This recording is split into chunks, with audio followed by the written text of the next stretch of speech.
আপনারা রান্না দেখুন আমাদের অজুখানা পূর্ব মাঠের একদম পূর্ব কর্নারে যে অজুখানা, অর্থাৎ রূপপুর থেকে কৃষিক্ষেত্রে যাওয়ার যে রাস্তা, এই রাস্তার ধারেই এই অজুখানা। দেখুন সুন্দর চকচকে ঝকঝকে পানি, সুন্দর পানি, খাওয়া যাবে না, অর্থাৎ না খেলেই ভালো, কিন্তু এটা অজু গোসলের জন্য খুবই ভালো। সুন্দর ব্যবস্থা, রোদ আছে পর্যাপ্ত, ঠান্ডার সময় গোসলেরও আলহামদুলিল্লাহ কোনো সমস্যা হবে না। তো এইটা অনেক লম্বা, এই অজুখানাটা অনেক লম্বা, এখানে লক্ষ লক্ষ মানুষ অজু গোসল করার জন্য এই ব্যবস্থাটা করা হয়েছে। তো এটা খেয়াল রাখবেন, যারা পানি অজু গোসলের জন্য পানি তালাশ করেন, খুব বেশি তালাশ করা লাগে না, এটা একদম প্যান্ডেলের শেষ সীমানায় পূর্ব মাঠে যারা থাকবেন তাদের জন্য এই ব্যবস্থা রাখা হয়েছে। আর বাথরুমটাও ইনশাআল্লাহ আপনাদের দেখানো হবে।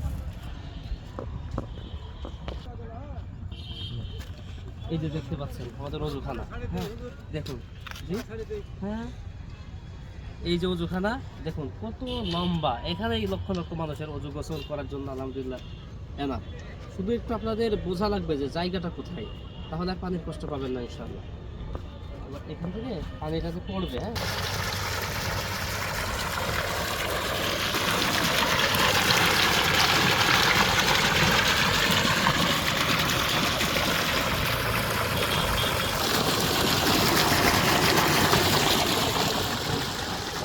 এখান থেকে পানির এখানে মোটর দেওয়া আছে, দেখুন কি পরিমাণে পানি এখান থেকে বের হচ্ছে। এই পানি খাওয়া যাবে, কোনো সমস্যা নেই, কোনো সমস্যা নেই আলহামদুলিল্লাহ। তথ্যকেন্দ্র 3 দেওয়া, এটা হলো দেখছেন তথ্যকেন্দ্র 5। এখানে যে কোনো ধরনের তথ্য আপনি দিতে পারেন।